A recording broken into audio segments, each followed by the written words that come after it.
I made several work holding brackets for my CNC machine about a year ago. In that time, I've discovered a few issues. One of the main ones is the thickness. It creates a lot of issues and limits my work holding options. Another issue I've come across is depending on the placement of the old bracket and whatever my stock material is, I might be just a little bit too close or too far from one of the work holding threaded inserts. I've prepared new pieces of stock from thinner MDF, and the models that I've created should address a lot of these issues. I've squared up my machine and have everything loaded, so let's have at it.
I'm not certain what started happening here. Either I was losing steps in the z-axis or the end mill was sliding around in the collet.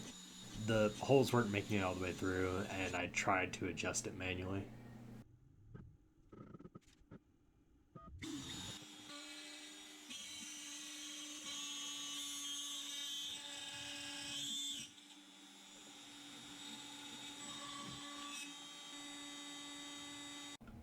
I'm very pleased with how these have turned out.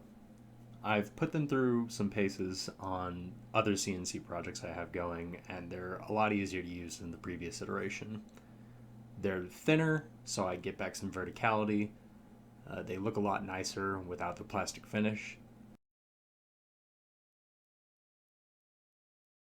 The grid of holes allows me to adjust where these sit on the machine, which it gives me a bit more options where the stock is going to end up before I start cutting.